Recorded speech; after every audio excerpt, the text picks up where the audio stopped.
बोलो जयकारा बोल मेरे श्री गुरु महाराज की जय। बोलिए साचे दरबार की जय। वरदात्री सतगुरु कृपा जासु जीव पर हो, मूक हुए बाचाल पंगु लंघे गिरि सोय। दासन दासिया चै सदा तव कृपा दृष्टि की कोर। श्री परमहंस अद्वैत मत ध्यापाऊं ध्यान विभोर। बोलो जयकारा बोल मेरे श्री गुरु महाराज की जय। बोलिए साचे दरबार की जय। श्री आनंदपुरवासी भगवान की जय। श्री नगली निवासी भगवान की जय। समस्त भगत जी को जय सच्चिदानंद जी। भगत जी इस चैनल को सब्सक्राइब कीजिए, वीडियो को भी लाइक कीजिए और इस वीडियो को ज्यादा से ज्यादा गुरुमुखों के पास शेयर कीजिए ताकि यह भक्ति में सत्संग समस्त गुरुमुख जन तक पहुंच सके और आप भी पूर्ण के भागी बने। जय सच्चिदानंद भगत जी। समस्त भगत जी से निवेदन है, यह जो आप सुन रहे हैं श्री परमहंस अद्वैत मत ग्रंथ है, इस ग्रंथ को संपूर्ण सुने और जब संपूर्ण सुनेंगे तभी आपको लाभ प्राप्त होगा। तो इसीलिए सभी गुरुमुखों से निवेदन है, इस सत्संग को पूरा सुने, अधूरा ना सुने। जय सच्चिदानंद भगत जी। महात्मा सुखात्मानंद जी ने अपने इस वृतांत का वर्णन इस प्रकार किया है। अभी मैं भक्त वेश में घर में ही रहता था। मेरे बड़े भाई महात्मा निजानंद जी श्री सद्गुरुदेव महाराज जी के अत्यंत श्रद्धालु तथा प्रेमी थे, परंतु वे दैहिक रूप से सूरदास अर्थात नेत्रहीन थे। जब श्री सद्गुरुदेव महाराज जी श्री दूसरी पातशाही जी ने स्थान लखी जिला सखर सिंध में शहर वाले आश्रम में कृपा की तो मैं अपने बड़े भाई साहब जी के आग्रह पर उनके साथ श्री दर्शन के लिए आश्रम पर गया। जब मैंने श्री सद्गुरुदेव महाराज जी की मनोहारी दिव्य छटा को निहारा तो मुझे अपनी सुध बुध ही ना रही। श्री दर्शन कर सत्संग के पश्चात मैं अन्य भक्तजनों की भांति लंगर आदि की सेवा में लग गया। मेरे मन में श्री सद्गुरुदेव महाराज जी के श्री चरणों का प्रेम तरंगित हो उठा। मैंने अपने बड़े भाई महात्मा निजानंद जी को आग्रह पूर्वक कहा कि मुझे भी श्री सद्गुरुदेव महाराज जी से साधु वेश दिलाइए। पहले तो मेरे भाई साहब जी ने मेरे साथ बहुत से प्रश्न किए कि संसार त्यागना कोई आसान काम नहीं, यहाँ अनेक कष्टों को सहन करना पड़ता है आदि आदि। लेकिन मैंने एक ही उत्तर दिया कि सद्गुरुदेव जी की कृपा से मन स्वयं मर जाता है। मेरी अचल निष्ठा को देखकर भाई साहब जी ने इस विनय को श्री चरणों में पहुंचाने के लिए मुझे विश्वास दिलाया। एक बार श्री सद्गुरुदेव महाराज जी इसी आश्रम के चौबारे में विराजमान थे। श्री चरणों में कुछ महात्मा जन भी बैठे हुए थे। इधर मेरे भाई साहब जी ने मुझे लंगर से बुलवा लिया और उधर श्री सद्गुरुदेव महाराज जी के श्री चरणों में यह विनय कर दी कि प्रभु मेरा छोटा भाई आपके श्री चरणों में रहकर साधु वेश में जीवन पर्यंत श्री दरबार की सेवा करना चाहता है। श्री सद्गुरुदेव महाराज जी ने जो ही वचन फरमाने आरंभ किए तो मैं अपने भाई के संदेश अनुसार चौबारे पर पहुंचकर दंडवत कर एक और दीवार के साथ खड़ा हो गया। मैंने सुना कि श्री सद्गुरुदेव महाराज जी फरमा रहे थे, महात्मा निजानंद जी, क्या तुम्हारा छोटा भाई भी सूरदास नेत्रहीन है?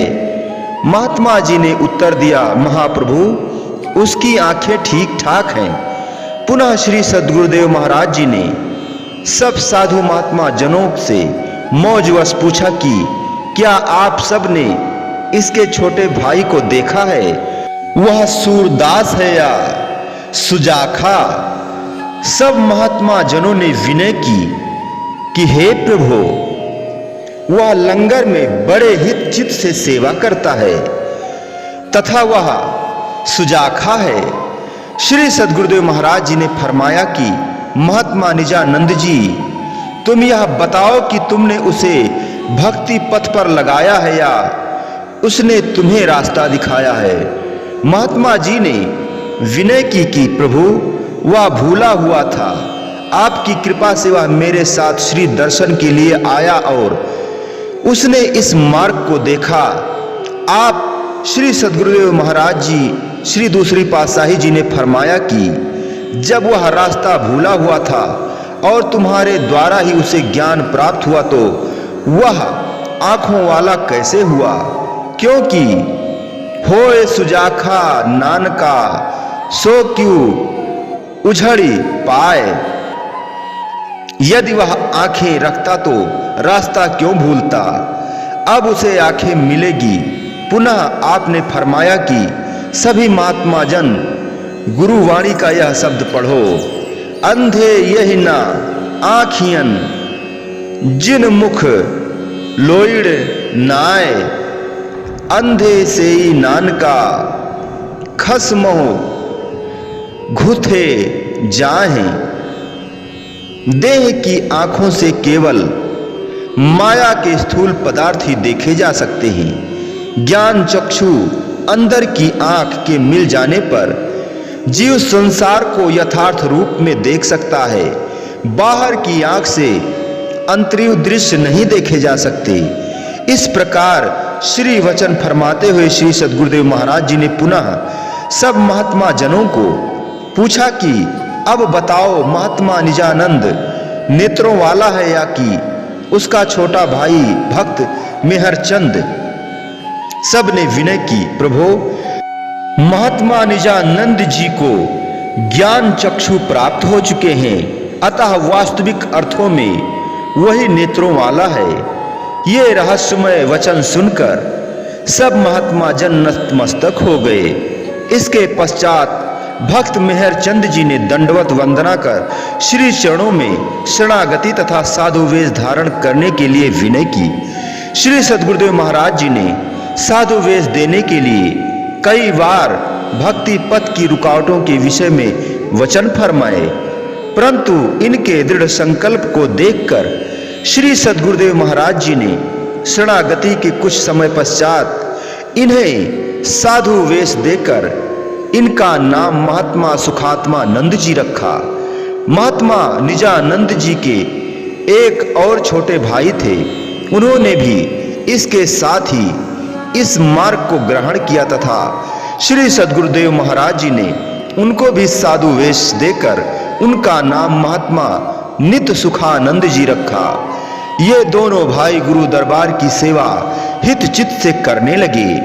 इस प्रकार आपने कई बार अपनी मौज अनुसार सिंध में श्री प्रवचन फरमा कर प्रेमी जनों को कृतार्थ किया। आपने कई प्रेमियों को यहाँ गुरु दरबार में शरणागति के लिए श्री आज्ञा दी। कितने ही भक्तों को उनकी विनय पर उन्हें अपनी कृपा से साधु वेश प्रदान किया। श्री स्वामी जी श्री तीसरी पातशाही जी ने सिंध की संगतों को भक्ति के अनुपम धन से माला माल कर दिया। प्रेम भक्ति में सभी प्रेमी रंगे जा चुके थे। दीपावली के शुभ पावन भी समीप था। दीपावली का शुभ पावन पर्व भी समीप था। प्रेमियों ने दीपावली का पर्व सिंध में ही मनाने के लिए आपके श्री चरणों में विनय की उनकी विनय को स्वीकार कर आपने श्री सद्गुरुदेव महाराज जी श्री दूसरी पातशाही जी ने दीपावली का शुभ पर्व सिंध में मनाया। आपके आगमन से और भी सैकड़ों प्रेमी बन गए। सिंध में तो मानो प्रेमी रूपी अमृत दिन रात ही बरस रहा है। प्रेमी जन सदा श्री दर्शन के लिए आतुर रहते। कई तो इतने मतवाले हो जाते कि जब आप सैर के लिए सायं समय बाहर जाते, साथ में श्री स्वामी जी श्री तीसरी पातशाही जी महाराज भी साथ होते, तो कई प्रेमी उनके नाम पर ही जयकारे बोलने आरंभ कर देते। आप उन्हें इस मस्ती में डूबा हुआ देखकर जब देखते तो मन ही मन अत्यधिक प्रसन्न होते। सिंधी लोगों ने आपका भावभीना स्वागत किया। आपने कुछ समय तक सिंध को अपने पावन श्री वचनामृत तथा श्री दर्शन से कृतार्थ किया। फिर वहां से आपने अन्य स्थानों के भाग्य जगाने के लिए प्रस्थान किया। इसके पश्चात आपके श्री चरणों में श्री आनंदपुर के प्रेमियों ने श्री दर्शन देने के लिए विनय पत्रिकाएं भेजी। उनकी विनय को स्वीकार कर आपने अप्रैल सन 1935 के आरंभ में यहाँ कृपा की। अब तक यहाँ पर श्री आनंदपुर निवासियों को काफी जमीन उपज योग्य भी बना ली थी। चकों पर भी कुछ भूमि के भागों को साफ कर उन पर घास फूस के टपरे बना दिए गए थे। इस बार बैसाखी का पर्व श्री आनंदपुर में मनाया गया। सीमा प्रांत तथा पंजाब से संगतें श्री दर्शन के लिए आईं। उस समय पंजाब तथा सीमा प्रांत की संगतों को श्री आनंदपुर स्थान पर पहुंचना ऐसा लगता था जैसे भारत से कोई विदेश जा रहा हो, क्योंकि यातायात के साधन सुलभ न थे। कहीं बस पर जाना पड़ता था तो कहीं बैलगाड़ी पर, यहाँ तक कि कभी कभी तो पैदल यात्रा भी करनी पड़ती थी। इसी पर्व पर सिंध से श्री स्वामी जी श्री तीसरी पातशाही जी महाराज भी आए। आपने उनको जाने से पहले श्री आज्ञा फरमाई कि अपने अधिकृत संपूर्ण क्षेत्र का निरीक्षण कर लो। आप भविष्य की जानते हुए फरमा रहे थे, क्योंकि श्री स्वामी जी श्री तीसरी पातशाही जी महाराज ने बाद में संपूर्ण श्री आनंदपुर का निर्माण करना था। उन्होंने श्री आज्ञा अनुसार ऐसा ही किया। पंजाब की संगतों ने श्री चरणों में पंजाब जाने के लिए विनय की। आप जब पंजाब के लिए विदा होने लगे तो श्री आनंदपुर के निवासी प्रेमियों ने कार को घेर कर कार के आगे दंडवत कर दी। श्री आनंदपुर के प्रेमी यह चाहते थे कि आप सदा हमारे पास रहें। आपने उस समय एक पलंग मंगवाया तथा उस पर विराजमान हो गए। सब प्रेमी पलंग को घेर कर खड़े हो गए। इधर महात्मा पूर्ण श्रद्धानंद जी श्री आज्ञा अनुसार कार को फाटक के पास ले गए। उधर आप प्रेमियों को श्री दर्शन से निहाल करने लगे। सभी प्रेमियों ने इस दर्शन रूपी स्वाति सलिल को पिया। उस समय श्री वचन हुए, हमने अब एक अस्थायी स्थान पर विश्राम करना है। अब हम सड़क के मध्य में खड़े हैं। हमारा निवास स्थान भी मध्य में है और होगा। आप सांकेतिक भाषा में यह फरमा रहे थे कि सद्गुरु का सिंहासन जीव के शरीर के मध्य में हृदय स्थान पर स्थित है। दूसरे यह कि भक्ति परमार्थ का केंद्र श्री आनंदपुर भारत के मध्य में मध्य प्रदेश में है। इसलिए सब ओर से लोग यहाँ आकर लाभ ज्ञान प्राप्त करने में समर्थ होंगे। आपने ये श्री प्रवचन फरमाकर प्रेमियों को पलंग फाटक के पास ले जाने का आदेश दिया। फाटक के पास पहुंचकर आप कार में विराजमान हुए तो प्रेमियों ने कार को चारों ओर से घेरकर दंडवत वंदना की और विनय की प्रभो कुछ समय अभी और हमें श्री दर्शनों से कृतार्थ कीजिए। आपने मुस्कुराते हुए फरमाया, प्रेमियों, श्री आनंदपुर आनंद का धाम है, यहाँ आनंद ही आनंद बरसेगा।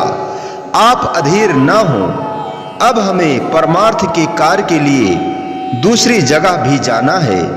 परंतु प्रेमियों के हृदय की प्रेम प्यास इतनी बढ़ी हुई थी जिसे बुझाए बिना श्री प्रभु जी जा ही नहीं सकते थे।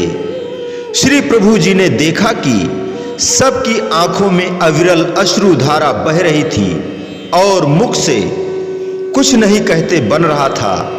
अतः इस असीम विरह दशा को देखकर कार से नीचे उतरकर फरमाया, हम अभी नहीं जाएंगे। तत्पश्चात नितप्रत श्री दर्शन और प्रवचनामृत से प्रेमियों को निहाल करने लगी। उस समय बहुत से अधिकारी भक्त जनों को साधु वेश भी प्रदान किया, जिनमें से कुछ एक के नाम मैं बता रहा हूं। महात्मा दर्शन अलखानंद जी, महात्मा ध्यान अनमोलानंद जी, महात्मा ध्यान प्रकाशानंद जी, महात्मा ध्यान अलखानंद जी, महात्मा दयानंद जी, महात्मा ध्यान योगानंद जी, महात्मा ध्यान अनादानंद जी, महात्मा ध्यान युक्तानंद जी, महात्मा ध्यान मुक्तानंद जी, महात्मा अभेद रोशनानंद जी, महात्मा संतोष विवेकानंद जी, महात्मा दर्शन सुखानंद जी, महात्मा दर्शन संतोषानंद जी आदि आदि। उस समय के दिव्य दृश्य को देखकर हर्षतिरेक से प्रेमियों ने जयकारों की ध्वनि से नभ मंडल को गुंजा दिया। एक नया ही रंग सब पर छाया हुआ था, एक निराली मस्ती का समागम बना हुआ था। श्री आनंदपुर में साधु मंडली का यह विशेष अवसर पर्व की तरह मनाया गया। प्रेमियों ने श्री सद्गुरुदेव महाराज जी का धन्यवाद करते हुए स्तुति के भजन गाए। इस खुशी में खूब प्रसाद बांटा गया और भंडारा भी किया गया। श्री दर्शन सेवा सत्संग का आनंद लेते हुए सभी अपने भाग्यों की सराहना करने लगे। इस प्रकार नित्य प्रत श्री दर्शन और प्रवचनामृत से निहाल करते हुए 19-20 दिन यहाँ पर कृपा फरमाई। प्रेमियों की प्रेम प्यास तो और अधिक बढ़ती ही जाती है। वे कब चाहते हैं कि प्रभु हमसे दूर हो, परंतु परमार्थिक कार्य के लिए अन्यत्र जाना आवश्यक था। अतः आपने श्री आनंदपुर को अंतिम बार अपने श्री पावन दर्शन देकर कृतार्थ किया और पंजाब के लिए प्रस्थान कर चौकड़ी संत आश्रम में लौट आए।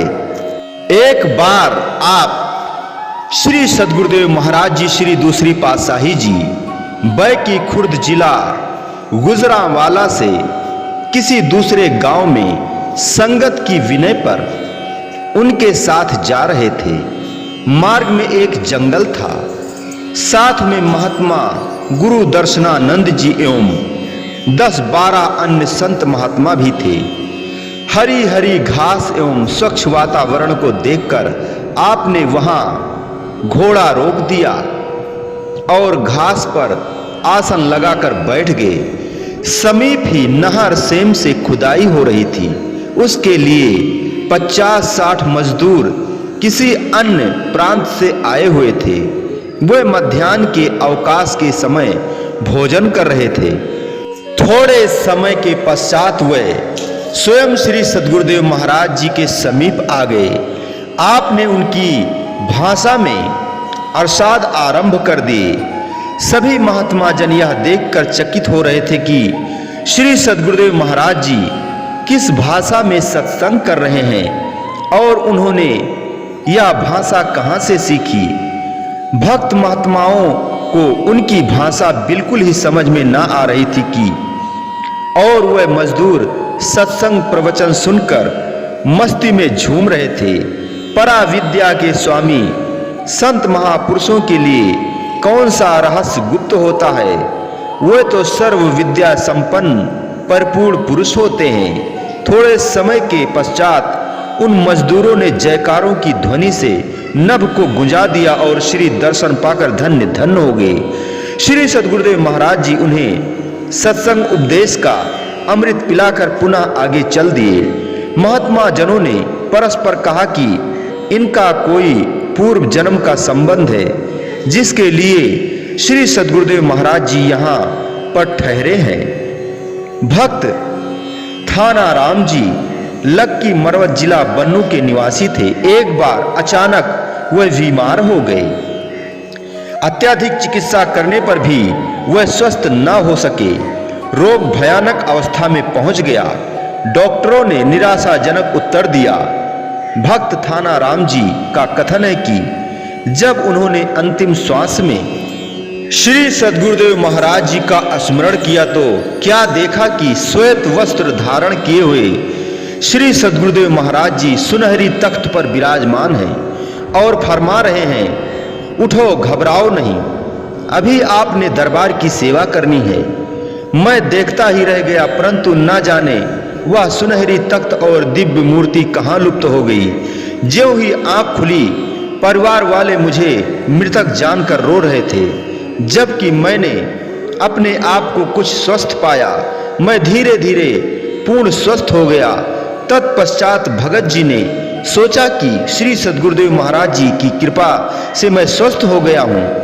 अब इस शरीर से गुरु दरबार की सेवा करनी चाहिए। श्री वचना अनुसार जीवन बनाना ही गुरुमुख का धर्म है। अतः वह श्री सद्गुरुदेव महाराज जी के श्री चरणों में सर्वस्व समर्पित कर शरणागत होकर गुरु दरबार की सेवा करने लगे। श्री सद्गुरुदेव महाराज जी उन्हें साधु वेश देकर उनका नाम ध्यान युक्तानंद जी रखा।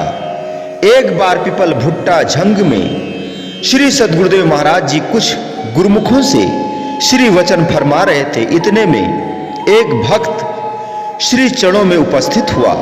उसने नियम के विरुद्ध कोई कार्य किया था, अतः वह श्री चरणों में पहुंचकर क्षमा मांगने लगा। अन्य सब भक्तों ने जब उसे क्षमा मांगते हुए देखा तथा साथ में उन्हें यह भी विदित हुआ कि इसने नियम तथा श्री मौज के विरुद्ध कोई कार्य किया है, इसीलिए ही क्षमा के लिए याचना कर रहा है, तो उनमें से 7-8 भक्तों ने विनय की कि प्रभु, नियम के विरुद्ध कार्य करने पर कोई न कोई दंड अवश्य देना चाहिए, ताकि कोई आगे से ऐसा ना कर सके। करुणागार श्री सद्गुरुदेव जी पहले 5 मिनट मौन रहे। पुनः उनसे क्रमशः पूछने लगे कि इसे कौन सा दंड देना चाहिए। सब ने क्रम से अपनी अपनी बुद्धि अनुसार दंड बताया। किसी ने विनय की प्रभु, 2 दिन यह अपनी सेवा के अतिरिक्त लंगर के सभी बर्तनों को साफ करे। दूसरे ने कहा, दीनदयाल जी, बगीचे को पानी देने के लिए पूरा दिन इससे नल चलवाया जाए। किसी अन्य ने विनय की, महाप्रभु, इससे सारे आश्रम की सफाई करवाई जाए। इस प्रकार क्रम से 8 भक्तों ने अपनी अपनी बुद्धि अनुसार दंड नियुक्त किए।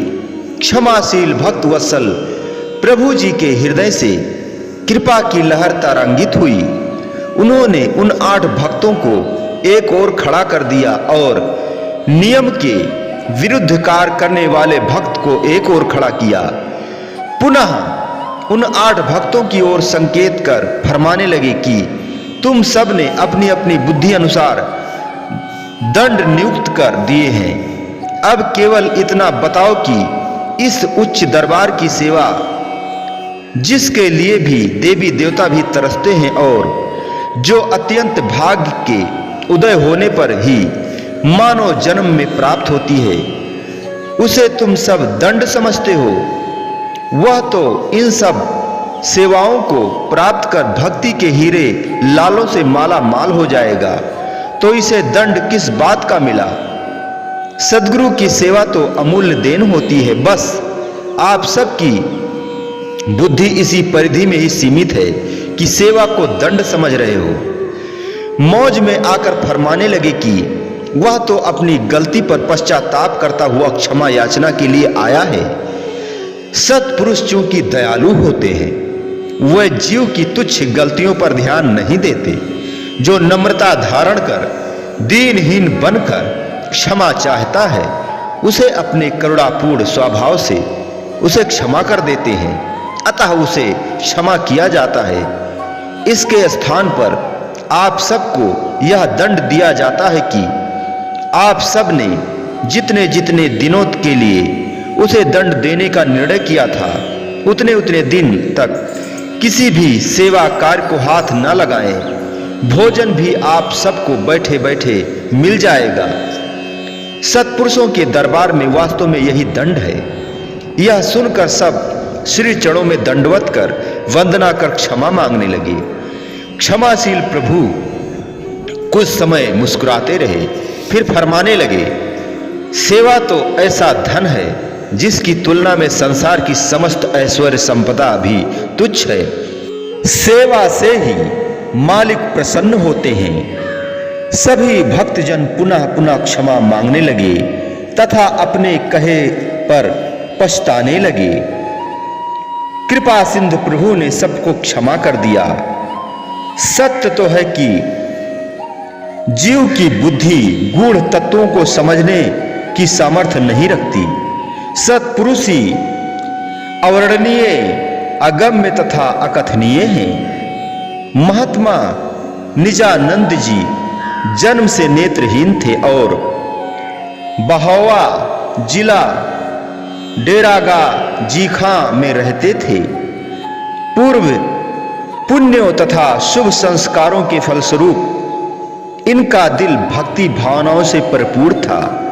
श्री गुरु दरबार की चरण शरण प्राप्त कर स्वयं भी अटल श्रद्धा और दृढ़ विश्वास से सेवा करते थे और इनकी प्रेरणा से परिवार भी श्री चरणों में शरणागत हुआ। श्री सद्गुरुदेव महाराज जी ने इनको सत्संग सेवा की आज्ञा फरमाई और ये उस सेवा को तन प्राण से करने लगे। इनकी स्मरण शक्ति इतनी तेज थी कि परम संत श्री कबीर साहब जी की वाणी, श्री रामायण, गुरुवाणी तथा अन्य कई संतों की वाणियां इन्हें कंठस्थ थी। सत्संग में व्याख्यान देने लगते तो 4-5 घंटे से अधिक समय तक देते ही रहते थे। भजन अभ्यास में भी उच्च दर्जे तक पहुंचे हुए थे। श्री चरणों में अनन्य अनुराग था। श्री सद्गुरुदेव महाराज जी, श्री द्वितीय पातशाही जी जब निज स्वरूप में लीन हुए और यह दुखद समाचार इनको मिला, तब ये वोहा आश्रम में सत्संग कर रहे थे। इस समाचार को सुनते ही बेसुध हो गए। चिकित्सा आदि करने पर जब इन्हें 2-3 घंटे बाद सुध आई तो मुंह से केवल इतना ही कहा कि अब हमारे प्राणेश श्री सद्गुरुदेव महाराज जी ही इन नैनों से ओझल हो गए तो हमें इस जीवन से क्या लेना है। इतना कहकर भजन अभ्यास में समाधि स्थित होकर शरीर त्याग दिया और परम गति को प्राप्त कर जीवन धन्य कर लिया। एक बार टेरी में कुछ प्रेमियों ने पानी की कठिनता का वर्णन करते हुए श्री चरणों में विनय पत्रिका भेजा कि टेरी में कोई तालाब या कुआं नहीं है जिससे पानी सरलता से लिया जा सके। पहाड़ी के नीचे तोई नदी से पानी लाना पड़ता है। यदि श्री मौज हो तो एक तालाब बनवाया जाए और पाइपों द्वारा पानी उसमें जमा कर दिया जाए ताकि पानी सुगमता से प्राप्त किया जा सके। कृपा पात्र में श्री सद्गुरुदेव महाराज जी ने उत्तर दिलवाया और श्री वचन फरमाए, शायद आपको टेरी शीघ्र छोड़नी पड़े। हमने आपके लिए पहले से ही प्रबंध करवा दिया है। जीव बुद्धि भविष्यवाणी तथा महापुरुषों के संकेत को कब समझ सकती है। समय पाने पर वह वचन सत्य होते हैं। ये वचन देश विभाजन के विषय में संकेत दे रहे थे कि शायद आपको टेरी शीघ्र छोड़नी पड़े। साथ में ये वचन भी हुए, हमने आपके लिए पहले ही प्रबंध करा दिया है। इसमें संकेत यह था कि श्री आनंदपुर सत्संग आश्रम की स्थापना करके हमने गुरुमुखों प्रेमियों के लिए पहले ही प्रबंध करा दिया है ताकि गुरुमुख प्रेमी अपने रूहानियत के पथ पर सुगमता से आगे बढ़ते जाएं। लगभग 16.5 वर्ष श्री सद्गुरुदेव महाराज जी ने सर्वसाधारण को स्थान स्थान पर भ्रमण करके सत्संग उपदेश से कृतार्थ किया। सन 1935 में आप चौकड़ी संत आश्रम में विराजमान थे। यहाँ पर अपनी मौज के अनुसार सभी प्रचारक महात्माओं को तथा अन्य प्रबंधकर्ता महात्मा जनों को बुलाकर 4.5 मास यहीं रखा। महात्मा जनों की संख्या लगभग 800-900 थी। श्री चरणों में संगतों ने कितने ही विनय पत्र महात्माओं को बुलाने के लिए भेजे, परंतु आपने किसी को भी जाने की आज्ञा न दी। इस मौज में बहुत बड़ा रहस्य छिपा हुआ था। आप महात्माओं को आश्रम में रखकर उनके सम्मुख रूहानियत के रहस्य प्रकट करना चाहते थे तथा आपने ऐसा ही किया। इस समय में कोई दिन ऐसा खाली न जाता जबकि श्री प्रवचन न होते। यही प्रवचन ही तो सेवकों की पूंजी होती है।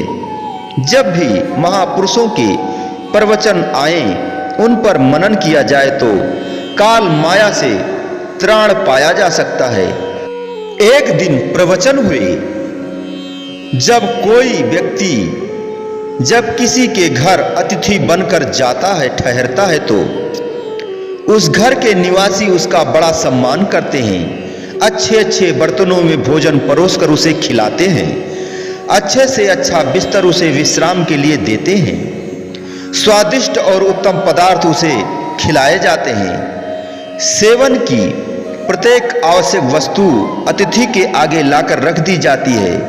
वह अतिथि भी इन वस्तुओं का उपभोग करता हुआ किसी वस्तु में अपना दिल नहीं फंसाता, क्योंकि वह दिल में यह समझता है कि यह मेरा घर नहीं है और ना ही ये वस्तुएं मेरी हैं। इसीलिए वह उस घर में सम्मान से रहता है और घर के मालिक भी बड़े हर्ष से उसका भाव भीना स्वागत कर उसे सहर्ष विदा करते हैं। यदि वही मनुष्य उस घर के सामानों को देखकर उन पर मोहित हो जाए, उस घर के सामानों को अपना समझने लगे और उन्हें अपने साथ ले जाने का प्रयत्न करे, तो उसका परिणाम यह होगा कि वही मनुष्य जिसे सम्मान मिलना था वह अपमानित किया जाएगा। अंत में वह वस्तुएं भी उससे छीन ली जाएंगी। अपमान उसे यूं ही सहन करना पड़ेगा, हाथ भी कुछ न आएगा। अंततः उसके हाथ पछताने के अतिरिक्त कुछ न रह जाएगा।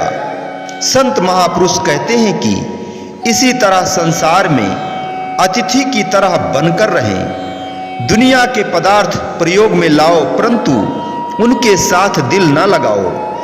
बाल बच्चों तथा परिवार का पालन पोषण करो, परंतु उनके मोह के ख्याल दिल से एकत्र न करो। उनके साथ तो अस्थाई संबंध है। मालिक ने इस संसार रूपी घर में मनुष्य की प्रत्येक आवश्यक वस्तु को रखा है, लेकिन तुम इनके मालिक नहीं हो। इन सब का मालिक कोई और है।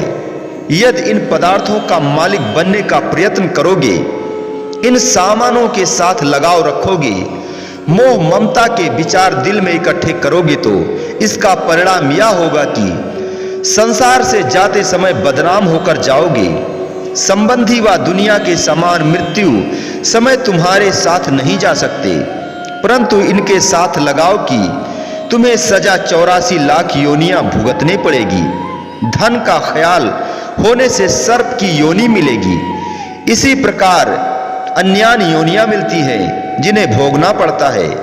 दुनिया के सामान भी तुमसे छीन लिए गए और सजा भी नीच योनियों के रूप में तुम्हें भोगनी पड़ेगी। यदि संसार में मेहमान की तरह रहकर दुनिया के सब सामान प्रयोग में लाओगे और किसी वस्तु के साथ दिल नहीं लगाओगे, तो हंसते खेलते दुनिया से जाओगे। इसीलिए दुनिया में इस प्रकार रहो जैसे कि कहा भी गया है, जग रहो जगते अलग रहो, जोग जुगत की रीत, दूलन हृदय नामते, लाई रहो दृढ़ प्रीत। संसार में रहकर संसार से अलग होकर रहना आसान नहीं है। इसका साधन समय के संत सद्गुरु ही जीव को बताते हैं। जिस मनुष्य ने भजन अभ्यास में अपनी सूरत को लगा लिया, जिसने अपनी चित्तवृत्ति को संयम कर लिया, वही संसार में रहकर खाने पीने की वस्तुओं को सेवन में लाता हुआ उनमें अपना दिल नहीं फंसाता, परिवार में रहता हुआ मोह के विचारों से बचा रहता है। इसीलिए भजन अभ्यास करना प्रत्येक व्यक्ति के लिए बहुत आवश्यक है। भजन करने से ही मनुष्य संसार में निर्लिप्त रह सकता है। श्री सद्गुरुदेव महाराज जी के श्री वचन सत्यता और यथार्थ की कसौटी पर तुले हुए थे। अंतिम समय तक वे परोपकार तथा परमार्थ के पथ पर आरूढ़ होकर प्रवचन फरमाते रहे, ताकि जीव इन पर चलकर अपना कल्याण कर सके।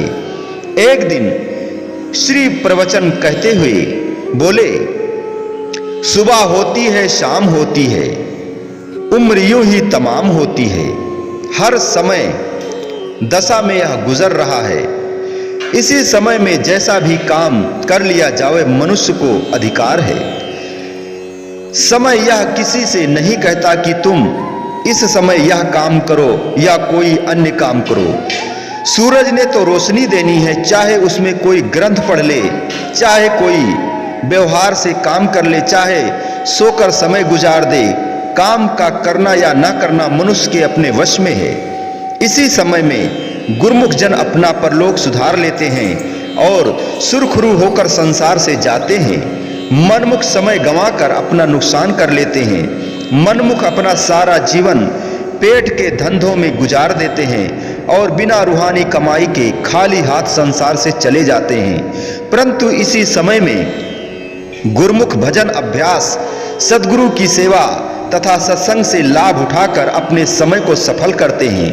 महापुरुष फरमाते हैं कि लख 84 जोन सबाई, मानस कौ प्रभ दीढ़ बड़ियाई। उस पौड़ी ते जो नर चूके, सो आई जाए दुख पायदा। मनुष्य जन्म को इसीलिए श्रेष्ठ तथा उत्तम कहा गया है कि मनुष्य जन्म में भजन अभ्यास और सत्संग आदि सभी साधन हो सकते हैं। किसी अन्य योनि में ये काम नहीं हो सकते।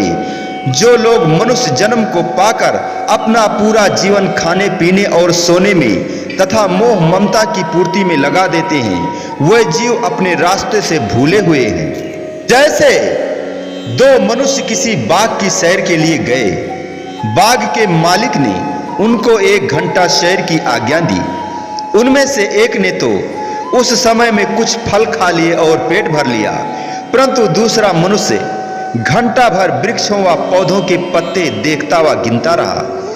1 घंटे के बाद मालिक ने दोनों को बाहर निकाल दिया। इस प्रमाण से स्पष्ट है कि जिस मनुष्य ने तो फल खाकर पेट भर लिया, उसने समय का लाभ उठा लिया। इसके विपरीत जिस व्यक्ति ने केवल फूल पत्ते शाखाएं गिनने में समय गंवा दिया, उसे बाग के बाहर निकाल देने पर सिवाय पछताने के कुछ शेष न रह जाएगा, क्योंकि उसने वहां से कुछ प्राप्त न किया। इसी प्रकार मन की इच्छाओं को पूरा करना पत्ते गिनने के बराबर है। मनमति की कार्यवाही से मनुष्य की रूह को कोई लाभ नहीं। यदि शरीर का पालन पोषण करके पूरी आयु उसमें व्यतीत कर दी तो क्या लाभ हुआ? शरीर तो नाशवान है। शरीर ने अंत में एक दिन यही रह जाना है। वे कर्म जो रूह के काम आने वाले हैं, उनकी तरफ यदि मनुष्य ने ध्यान न दिया तो संसार से खाली हाथ जाएगा और नीच योनियों का शिकार होगा। आए हैं सो जाएंगे राजा रंक फकीर, आए हैं सो जाएंगे राजा रंक फकीर। एक सिंहासन चढ़ चले, एक बांधे जात जंजीर। एक सिंहासन चढ़ चले, एक बांधे जात जंजीर। दुनिया नाशवान है, जो आया है उसे अवश्य ही एक दिन मृत्यु के मुंह में जाना है। मगर जाने जाने में अंतर है। जो गुरुमुख हैं, जिन्होंने अपने जीवन को सद्गुरु की सेवा व भजन अभ्यास में लगा दिया है, वह उज्जवल मुख होकर संसार से जाते हैं। सिंहासन पर चढ़कर अर्थात सम्मान के साथ जाते हैं। जिन्होंने नाम व शब्द की कमाई नहीं की, उन्हें 84 लाख योनियों की यंत्रणाएं सहन करनी पड़ती है। इसीलिए संसार में आकर गुरुमुखों वाला जीवन व्यतीत करो। संसार से उज्जवल मुख होकर जाओ ताकि तुम्हारा संसार में आना सफल हो। एक दिन कुछ सेवक सेवा में लगे हुए थे। आपने अपनी मौत से उन्हें समीप बुलाया और विराजमान होकर श्री प्रवचन फरमाने लगे। गुरुमुखों का समय बड़ा कीमती है। गुरुमुख इसी समय में सद्गुरु की सेवा और भजन अभ्यास व सत्संग का लाभ उठाकर भक्ति वाला धन कमा रहा है, जो आज से अंत तक काम आता है और मृत्यु के बाद रूह के साथ जाने वाली वस्तु है। संसारी लोग वह धन कमाते हैं जो न तो जीव के साथ आया है और न अंत तक उसके साथ जाएगा। वह धन केवल जीवन के व्यवहारिक रूप में काम आ सकता है, चाहे उस धन से कितना ही धनी क्यों ना बन जाएं और लाखों रुपए संचित कर लें। धन को संत महापुरुषों ने जड़ माया कहा है, परंतु मनुष्य जो ईश्वर का अंश है यानी चेतन है, धन में आसक्ति होने से उसमें फंस गया है। यह कितनी भारी भूल है। धन के आने से काम, क्रोध, लोभ, मोह, अहंकार और भी अधिक बढ़ जाते हैं। इन सब विकारों ने मनुष्य को अच्छी तरह से घेर लिया है। फिर उसी धन ने मनुष्य को अपने बंधन में बांध लिया। महापुरुष फरमाते हैं, बहुत यत्न से धन कमाया, बहुत यत्न से धन कमाया, सिर पर बांधी पोट, कहे कबीर सतनाम बिन, सहेगा यम की चोट। परंतु वे गुरुमुख जिन्हें संसार अच्छे होते हैं, अपने धन को परमार्थ और सद्गुरु की सेवा में लगाकर उसके बदले भक्ति का धन प्राप्त करते हैं। काम, क्रोध, लोभ, मोह, अहंकार से वे सहज में ही छूट जाते हैं। परंतु आम संसारी जीवों को भक्ति रूपी धन का कोई भी ज्ञान नहीं। गुरुमुख ही भक्ति के धन को प्राप्त करते हैं। अतः गुरुमुखों का कर्तव्य है कि अपने इसी अमूल्य जीवन के समय में ही भक्ति का धन प्राप्त करते हुए अपनी मंजिल की ओर बढ़ने का प्रयत्न करें। श्री सद्गुरुदेव महाराज जी ने सरल ढंग से भक्ति पथ दर्शाया। वह ऐसे प्रवचन किया करते थे जो सरलता से समझ में आ सके, लेकिन उनमें रहस्य अधिक होता था।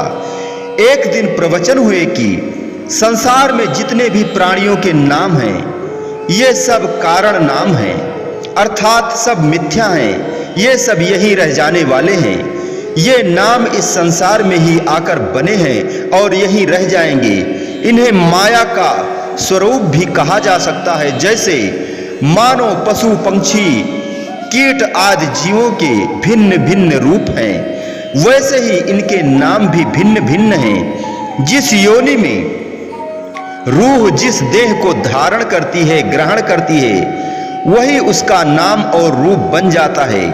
यदि इस नाम व रूप से नजर उठा दी जाए तो केवल एक जात आत्मा ही रह जाती है जो सबके अंदर विद्यमान है, परंतु अपने कर्मों के अधीन होकर उसने वैसी ही देह को प्राप्त किया है।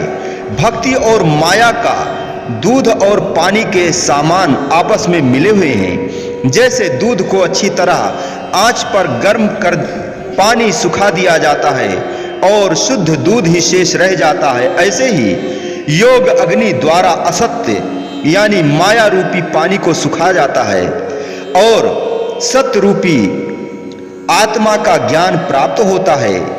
गीता के 4 अध्याय में 37वें श्लोक में भगवान श्री कृष्णचंद्र जी महाराज जी कहते हैं, परम सखा अर्जुन को उपदेश देते हैं कि अय अर्जुन, जैसे प्रज्वलित अग्नि ईंधन को भस्म कर देती है, वैसे ही ज्ञान रूपी अग्नि संपूर्ण दुष्कर्मों को भस्मात कर देती है। यह ज्ञान पूर्ण संत महापुरुषों से मिलता है, जिसके द्वारा जन्म जन्मांतरों के पाप भस्म हो जाते हैं। वे आत्म स्वरूप को दर्शाते हैं। सभी संत महापुरुष, संत महात्मा यही उपदेश देते हैं कि यह संसार माया का पसारा है, इसमें दिल फंसाना उचित नहीं है। आत्मा ही जीव का वास्तविक स्वरूप है। दादू नैनन भर नहीं देखिए, सब माया का रूप, तहले नैना राखिए, जहां है तत्व अनूप। इस माया के स्वरूप को आंखों में नहीं बसाना, लेकिन व्यवहार के रूप में इसे देखना है। इन आंखों में मालिक का जलवा बसाना है। अपनी दृष्टि को सदा अपने लक्ष्य पर रखना है। उस परम सुंदर तत्व यानी आत्मा की ओर अपना ध्यान लगाए रखना है, ताकि उस आत्म स्वरूप में ध्यान जुड़कर आत्ममय ही हो जाए। ऐसा तभी हो सकता है जब जीव भक्ति और माया के पारखू पूर्ण संत महापुरुष सद्गुरु से इसका ज्ञान लेता है। जब आत्मा का बोध हो जाता है तो जीव को पता चलता है कि उसका अपना वास्तविक स्वरूप क्या था। तब उसे झूठ और सत्य का ज्ञान होता है और वह सब में उस एक आत्मा को देखता है।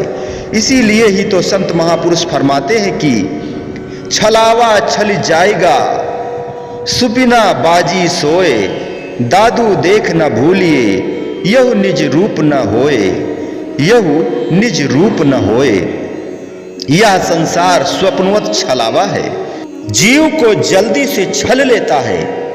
संत दादू दयाल जी फरमाते हैं कि इस संसार को देखकर भूलना नहीं चाहिए, यह उसका असली रूप नहीं है।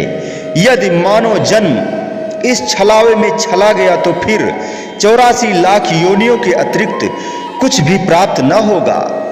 परम संत श्री कबीर साहब जी फरमाते हैं कि एक वस्तु के नाम बहु लीजे वस्तु पछानी, नाम पक्ष नहीं कीजिए, सार तत्व ले जान। एक वस्तु के अनेकों ही नाम होते हैं। जैसे एक मनुष्य जिसे कोई भाई कहता है, कोई पिता, किसी को चाचा है तो किसी का मामा। नाम भिन्न भिन्न है परंतु मनुष्य एक ही है। इन नामों के भिन्न भेद में न पड़कर सार वस्तु को पहचानना है कि वह मनुष्य क्या है। वह चेतन है, परम पिता परमात्मा का अंश है, आत्म स्वरूप है। उसी आत्म स्वरूप सार तत्व की पहचान करनी है। अतः मानव जन्म को पाकर नाम और रूप को मिटाना है और अपनी सत्ता के नाम अर्थात आत्म स्वरूप को पहचानना है। यही मानव जीवन के पाने का उद्देश्य है। श्री सद्गुरुदेव महाराज जी ने मौज में आकर एक दिन गुरुमुख मंडली को भजन अभ्यास के विषय में सरल ढंग से इस प्रकार समझाया और सद्वचन फरमाए। त्रेता युग में जब ऋषि विश्वामित्र ने यज्ञ करना चाहा तो खरदूषण, ताड़का आदि राक्षस उनके यज्ञ में विघ्न डालने लगे। मांस आदि डालकर उनके यज्ञ को भ्रष्ट करने लगे। तब ऋषि विश्वामित्र जी ने श्री रामचंद्र जी की सहायता से यज्ञ को संपूर्ण किया था। इसी तरह इस जीव को भी योग का यज्ञ करने की आवश्यकता है। काम, क्रोध, लोभ, मोह, अहंकार रूपी राक्षस इसमें विघ्न डालते हैं। ये राक्षस इतने बलशाली हैं कि जीव अपनी शक्ति से इनसे नहीं बच सकता। इन विघ्नों से बचने के लिए संत महापुरुषों की संगति नितांत आवश्यक है। उनकी सहायता और कृपा से भजन अभ्यास में मन लगेगा और काम, क्रोध, लोभ, मोह, अहंकार, ईर्ष्या, तृष्णा आदि कुप्रवृत्तियों से छुटकारा मिलेगा। तभी इस यज्ञ की सिद्धि होगी। एक दिन एक सेवक श्री सद्गुरुदेव महाराज जी से विनय करने लगा और पूछने लगा कि सुरत को कौन आवागमन के चक्र में ले जाता है और कौन इसे विमुक्त करता है? स्थिर सुरत कौन सी है, ऐसा मुझे बता दीजिए। उत्तर मिलता है कि वास अर्थात वासनाएं आवागमन में ले जाती हैं। शब्द अर्थात सद्गुरु उपदेश विमुक्त करता है और श्री सद्गुरुदेव महाराज जी से परिचय होने से ही सुरत स्थिर हो जाती है। परम संत श्री कबीर साहब जी का कथन है कि वासनाएं तथा इच्छाएं ही आवागमन का कारण है। जब तक इच्छाओं पर नियंत्रण नहीं होता तब तक प्राणी आवागमन के चक्र में फंसा ही रहता है। इच्छाएं ही जन्म को देने वाली हैं। सद्गुरु से जब परिचय हो जाए तो उनके दिए हुए शब्द से सूरत स्वतंत्र होकर जन्म मरण से छुटकारा पाती हैं। ऐसा ही श्री सद्गुरुदेव जी ने समझाया है। अतः शब्द से सूरत मिलाना ही गुरुमुख का कर्तव्य है। इस प्रकार समयानुसार श्री सद्गुरुदेव महाराज जी कभी साधु मंडली को अलग और कभी कभी भक्तों के बीच में सबके सम्मुख प्रवचन करते रहे। अंत में इस सम्मेलन के समाप्त होने से कुछ समय पहले गुप्त रूप से अंदर ही अंदर कुछ महात्मा जनों के सामने कुछ रहस्य प्रकट करने लगे। एक दिन श्री स्वामी वैराग आनंद जी महाराज, श्री तीसरी पातशाही जी, महात्मा सद्गुरु सेवानंद जी, महात्मा संतोषानंद जी तथा महात्मा गुरु दर्शनानंद जी को अंदर बुलाकर उनके अरसाद किए, अब हम आपको दर्शन दें या न दें, जैसी हमारी मौज होगी करेंगे। परमार्थ का कार्य बढ़ चुका है।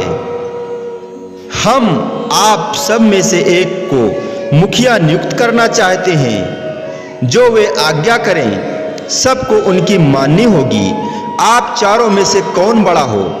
सब ने विनय की श्री स्वामी वैराग आनंद जी महाराज, श्री तीसरी पातशाही जी की ओर संकेत करते हुए, प्रभु ये बड़े होंगे। श्री वचन हुए, हमारी भी यही आज्ञा है कि आप सबके बड़े होंगे। ये पलंग पर बैठेंगे, आज्ञा देंगे, आप सबको उस पर चलना होगा। सब ने श्री मौज को स्वीकार कर विनय की, प्रभु हमें आपकी आज्ञा शिरोधार्य है। आप पुनः श्री सद्गुरुदेव महाराज जी, श्री दूसरी पातशाही जी ने उन सबके सम्मुख श्री स्वामी वैराग आनंद जी महाराज का हाथ अपने सुकोमल कर कमलों में लेकर फरमाया, ठीक है, ये आप सबके बड़े होंगे। क्या आप सबको स्वीकार है? सब ने नतमस्तक हो श्री मौज की स्वीकृति दी। इस प्रकार अंदर ही अंदर सबको यह निर्णय दिया और बाहर किसी को इस रहस्य का पता न चल सका। 5 अक्टूबर सन 1935 को सम्मेलन के संपूर्ण होने से एक सप्ताह पूर्व आपने सब महात्माओं के सम्मुख यह रहस्य प्रकट किया। शाम 4 बजे अंदर की हवेली में श्री दर्शन खुले हुए थे। आपने सबके सामने ये वचन किए, अब हम थक गए हैं और एकांत में रहना चाहते हैं। हम आप में सबसे एक को बड़ा नियुक्त करना चाहते हैं, जो आप सबके लिए सर्वमान होगा। बताओ कौन बड़ा हो? फिर स्वयं महात्मा सद्गुरु सेवानंद जी को बुलाकर पूछा कि आप सब में से कौन बड़ा होना चाहिए। उस समय महात्मा सद्गुरु सेवानंद जी ने करबद्ध प्रार्थना की कि दीन दयाल जी, ये श्री स्वामी तीसरी पातशाही जी का नाम लेकर बड़े होने चाहिए। तब आपने सब महात्माओं के सम्मुख ये वचन फरमाए, ठीक है, ठीक है, यही हमारी भी सलाह है। ये आप सबके बड़े होंगे। आप सबको इनकी आज्ञा माननी होगी और महात्मा जन इनकी आज्ञा मानने को तैयार हैं। वह हाथ खड़ा करें। सब ने हाथ खड़े किए, पुनः हाथ नीचे करवाए। 3 बार हाथ ऊपर नीचे करवाए और फरमाया, इनकी आज्ञा सर्वमान्य होगी। ये केवल पलंग पर बैठकर आज्ञा देंगे। आप सबको इनकी आज्ञा तन प्राण से निभानी होगी। पुनः फरमाया, सभी कमर बांधकर कहो कि आप सबको यह आदेश स्वीकार है। सब ने कमर बांधकर आदेश को स्वीकार किया। आपने अपने बाएं कर कमल में श्री स्वामी श्री तीसरी पातशाही जी का हाथ पकड़कर कहा कि ये बड़े गुरुमुख हैं, इन्होंने हमारी बड़ी सेवा की है, हम इन पर बहुत प्रसन्न हैं। श्री सद्गुरुदेव महाराज जी, श्री दूसरी पातशाही जी इस सम्मेलन में महात्मा जनों को 4.5 मास तक यहाँ रखकर भक्ति ज्ञान के रहस्यों का समाधान करते रहे। पुनः सब महात्मा जनों को अपने अपने आश्रमों पर जाने की आज्ञा दी। 13 अक्टूबर सन 1935 को आपने दिल्ली की ओर प्रस्थान किया। अब आप 10-12 दिन नगली रहते और 10-12 दिन दिल्ली रहा करते थे। इस प्रकार 2-4 बार कार्यक्रम चला। दिल्ली में आपने श्री स्वामी जी श्री तीसरी पातशाही जी महाराज को बुलवाया। आपने उनको फरमाया, अब हमने यहाँ से जाना है। उन्होंने विनय की, प्रभु अभी कुछ समय और रहें। आपने फरमाया कि तुम्हारे कहने पर हमने 2-3 बार कार्यक्रम परिवर्तित किया है, अब हमारी मौज जाने की है। श्री मौज के अनुसार श्री स्वामी जी श्री तीसरी पातशाही जी मौन हो गए। आप उन्हें रूहानियत के रहस्यों से भरपूर कराने लगे। 7 फरवरी 1936 को आपने श्री स्वामी श्री तीसरी पातशाही जी को वचन फरमाए। ग्वालियर में श्री आनंदपुर भक्ति परमार्थ का मूल केंद्र है, सत्संग का महान केंद्र है। अतः हमारी यह आज्ञा है कि जो चक खरीदे गए हैं उन्हें अवश्य आबाद करना है। सब बाइयां महात्मा आपकी सेवा करेंगे। श्री स्वामी जी श्री तीसरी पातशाही जी ने नतमस्तक होकर श्री आज्ञा को शिरोधार्य किया। कुछ दिन पश्चात आपने श्री स्वामी जी श्री तीसरी पातशाही जी को पुनः सद्वचन फरमाए। इस समय एक सिंध के सत्संग का भार तुम पर नहीं, अपितु संपूर्ण सृष्टि का भार तुम पर है। तुम शेर हो, शेर की तरह गरजो, हम तुम पर प्रसन्न हैं। ऐसा कहकर आप श्री सद्गुरुदेव महाराज जी श्री दूसरी पातशाही जी ने अपने अन्य शिष्य श्री स्वामी वैराग आनंद जी श्री तीसरी पातशाही जी को हृदय से लगा लिया। 2 दिव्य झांकियां एक हो गईं। उस समय का दृश्य अवर्णनीय है। 2 दिव्य शक्तियां एक रूप बन आई, देखा ढंग अनोखा, प्रीत की रीत मुस्काई। देखें हम किसको, किसका दीदार करें। 2 रूपों के मिलन में एकता ही नजर आई। 2 वदन एक रूप में प्रभु ने दिया लखाए। भिन्न भेद कछु नहीं रहा, द्वैत न दिशा आए। इसके बाद श्री सद्गुरुदेव महाराज जी श्री द्वितीय पातशाही जी ने महात्मा सतविचारानंद जी को अंदर अपने पास बुलाकर फरमाया कि यह रूहानी रहस्य हम तुम्हें बता रहे हैं, समय आने पर इसे सब पर प्रकट कर देना। फिर महात्मा सतविचारानंद जी से यह हुक्मनामा लिखवाया। श्री स्वामी वैराग आनंद जी हमारे रूहानी जानशीन होंगे। इन्हें हमारा ही स्वरूप मानकर इनकी आज्ञा पर सबको चलना होगा। सबको इनसे ही भक्ति परमार्थ का लाभ प्राप्त करना होगा।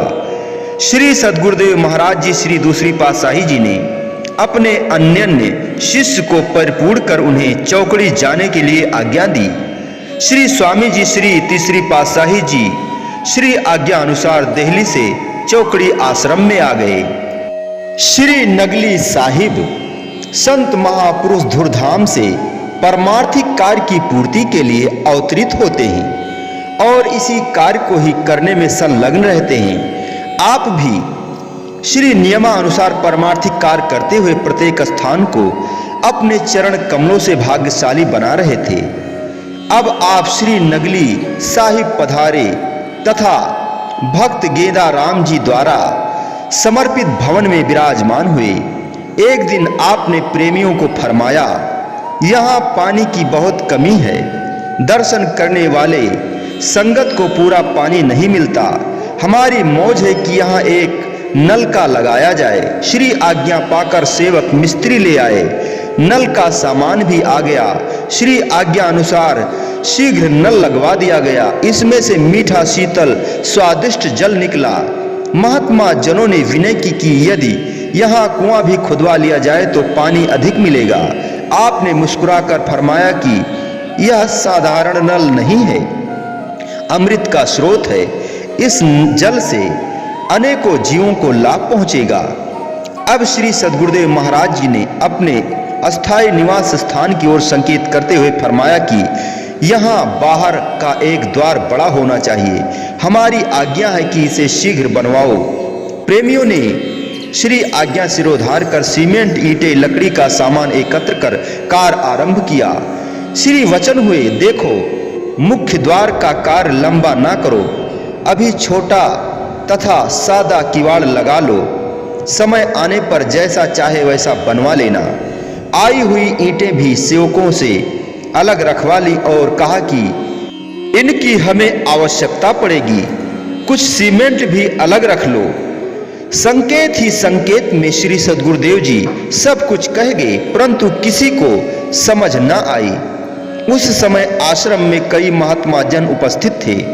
श्री स्वामी बेअंत आनंद जी महाराज, श्री चतुर्थ पातशाही जी श्री आनंदपुर में और श्री स्वामी बैराग आनंद जी महाराज तीसरी पातशाही जी तथा महात्मा सत विचारानंद जी, महात्मा निजात्मानंद जी, महात्मा अद्युत्यानंद जी, महात्मा अभेदानंद जी चौकड़ी में किसी कार्यवश गए हुए थे।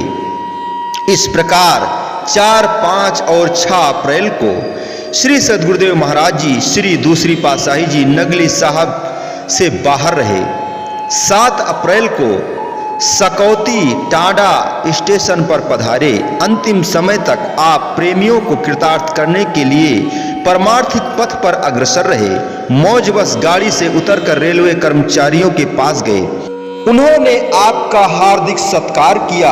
आपने वचन फरमाए कि संत महापुरुषों की संगति जब भी मिल जाए वही समय ही स्वर्णिम अवसर होता है। शायद यह अवसर फिर हाथ न आ सके, क्योंकि हाथ से गया हुआ समय फिर नहीं लौटता। इसीलिए हाथ में आए हुए समय से लाभ उठा लेना चाहिए। वहां श्री अमृत वचन फरमाकर सबको निज कर कमलों से प्रसाद दिया। आप अंतिम समय तक श्री प्रवचनामृत की वृष्टि से जन जन को लाभान्वित करते रहे, क्योंकि संत महापुरुष सदा परमार्थ के लिए ही अवतार लेते हैं। आप कसौती टांडा से नगली पधारे। यहाँ पर भी प्रेमियों को मौज में आकर प्रसाद दिया। उस समय श्री 108 श्री सद्गुरुदेव महाराज जी श्री दूसरी पातशाही जी ने महानिर्वाण के लिए स्पष्ट रूप से वचन किए, हम 9 अप्रैल प्रातः यहाँ से जाने वाले हैं। हमारे जाने के पश्चात इस स्थान पर जहाँ 2 शहतीर मिलते हैं और नीचे लकड़ी का जो स्तंभ है, उस स्तंभ को और दोनों शहतीरों को हटा देना। इस कमरे को विशाल रूप में बनाकर इस स्तंभ के स्थान पर हमारे रहने का आसन बना देना। इतने स्पष्ट वचन सुनकर भी कोई इस रहस्य को जान न सका। 8 अप्रैल तक भी आप श्री सद्गुरुदेव महाराज जी जीवोद्धार के लिए श्री प्रवचन फरमाते रहे। गर्मी के दिन थे। महात्मा अखंड शब्दानंद जी जो आयु में वृद्ध थे, दोपहर के समय श्री सद्गुरुदेव महाराज जी को पंखा करने लगे। अचानक उन्हें नींद आ गई और पंखा चलाना बंद कर दिया। आपने मुस्कुराकर उन्हें जगाया और शुभ वचन फरमाने आरंभ किए। साधु का जीवन सदा परमार्थ के लिए होता है। जैसे किसान गेहूं के बीज को त्याग कर खेत में डाल देता है, समय आने पर वह गेहूं का बीज फल देता है, ठीक ऐसे ही त्याग किया हुआ सुख बढ़ता है। अर्थात शारीरिक सुख त्यागने से आत्मिक सुख मिलता है। मानव जन्म जगाने के लिए ही मिलता है, मानव जन्म जागने के लिए ही मिलता है। सद्गुरु की सेवा करने से शारीरिक थकावट तो प्रतीत होती है, परंतु यही थकावट सुख का कारण बनती है। मजदूर मजदूरी करके अर्थात खून पसीना एक करके रोटी का मुख देखता है। जब पैसा कमाने के लिए इतना कष्ट सहन करना पड़ता है तो भक्ति मार्ग में भी कुछ न कुछ तितिक्षा करनी चाहिए। आपने सोने वालों को जगाना है, आपने सोने वालों को जगाना है। गुरुमुखों को गफलत के धोखे में नहीं पड़ना चाहिए। ये प्रवचन केवल महात्मा जी के लिए नहीं हुए, बल्कि सबको चेतावनी देने के लिए थे। सूर्य तो अपनी किरणें समभाव से प्रकाशित करता है, चाहे उनसे कोई लाभ प्राप्त करे या ना करे। केवल अपने सुख के लिए आपने ये श्री वचन नहीं फरमाए थे कि विश्राम के समय पंखा बंद क्यों हुआ। ये वचन तो अमूल्य हीरे जवाहरात हैं जिन्हें कोई भी ग्रहण कर सकता है। उनका यथार्थ रहस्य यह था कि मनुष्य जन्म बहुत कीमती है, इसे गफलत में यूं ही व्यतीत न किया जाए। गुरु भक्ति सेवा में सदा तत्पर रहकर तनिक भी प्रमाद न किया जाए, यही परम कर्तव्य है, यही परम कर्तव्य है। आप स्वयं अंतिम समय तक अथक प्रयत्न से अमृतोपदेश की पावन गंगा बहाते रहे। स्वयं कर्तव्यनिष्ठ होते हुए सेवकों को भी कर्तव्यनिष्ठ बनने का उपदेश आपने दिया। महानिर्वाण 8 अप्रैल सन 1936 को श्री सद्गुरुदेव महाराज जी ने भक्त NC लाल जी महात्मा परम धर्मानंद जी को फरमाया, आज ही एक नया बिस्तर तैयार किया जाए। उसने श्री आज्ञा अनुसार ऐसा ही किया। अब वह हृदय विदारक दिन निकट आ गया जिसका किसी को ख्याल ही न था, परंतु जिस दिन के लिए श्री सद्गुरुदेव महाराज जी ने सांकेतिक तथा स्पष्ट रूप से वचन फरमाए थे, जिसे जीव बुद्धि समझने में असमर्थ थी, जिस दुखद दिन की कोई कल्पना ना कर सकता था, वह साक्षात रूप में सामने आ गया। रात्रि समय श्री सद्गुरुदेव महाराज जी ने थोड़ा सा भोजन किया, फिर सेवादारों से कहा कि हमने प्रातः जाना है, आप लोग कमरे के बाहर बैठो, आवश्यकता पड़ने पर बुला लिया जाएगा। महात्मा शब्द विवेकानंद जी ने विनय की, महाप्रभु आप प्रातः जाने के लिए फरमा रहे हैं, प्रातः नाश्ते और मार्ग के लिए भोजन के विषय में आपकी मौज हो वैसा किया जाए। श्री गुरुदेव जी हंसकर उत्तर दिए और बोले कि समय आने पर बुला लिया जाएगा, जाओ विश्राम करो। हृदय को अधीर करने वाला 9 अप्रैल का दिन भी आ गया। श्री सद्गुरुदेव महाराज जी प्रातः 4 बजे उठकर पलंग पर विराजमान हुए, सेवादारों को अंदर बुलाया, सबको कृपा दृष्टि से निहारा, आशीर्वाद दिया और फरमाया, अच्छा बाहर बैठ जाओ, 1-2 घंटे बाद जाना है। सब निजी सेवादार कमरे के बाहर चले गए। श्री सद्गुरुदेव महाराज जी कमरे का दरवाजा बंद कर पद्मासन लगाकर समाधि स्थित हो गए। उस समय प्रातः लगभग 5 बजे का समय था। काफी समय व्यतीत हो गया। सेवादार इसी प्रतीक्षा में थे कि कब उन्हें सेवा के लिए अंदर बुलाया जाता। एक एक करके घंटे बीतते चले गए। अंदर ही अंदर न जाने क्यों सबके दिल दहल उठे। उनके दिल व्याकुल हो रहे थे कि अभी तक हमें क्यों नहीं बुलाया गया। वो उठते और सुराखों में से झांक कर देखते, लेकिन अंदर जाने का साहस न कर पाते। उधर श्री 108 श्री सद्गुरुदेव महाराज जी श्री द्वितीय पातशाही जी अखंड समाधि में सर्वदा के लिए लीन हो गए। लगभग 8 बजे अत्यंत प्रतीक्षा के पश्चात जब व्याकुलता ने धैर्य का बांध तोड़ दिया तो सेवादार किवाड़ खोलकर अंदर प्रविष्ट हुए। श्री चरणों में दंडवत वंदना की। श्री चरणों का जब स्पर्श किया तो श्री चरण ठंड पाए गए। उन्होंने सोचा शायद श्री प्रभु मौज में प्राणायाम का आनंद ले रहे हैं या सर्दी लग गई होगी। दुसाले से श्री चरणों को ढांप दिया। फिर प्रतीक्षा की। व्याकुलता तथा बेचैनी बढ़ती जा रही थी। थोड़ी देर बाद फिर देखा तो चरण कमल ठंडे पाए। अत्यंत आश्चर्य, ना सुकोमल वदन का रंग बदला, ना ही मस्तक पर कोई सिकन दिखाई दी। सुंदर सुमंजुल वदन पर मुस्कान खेल रही थी।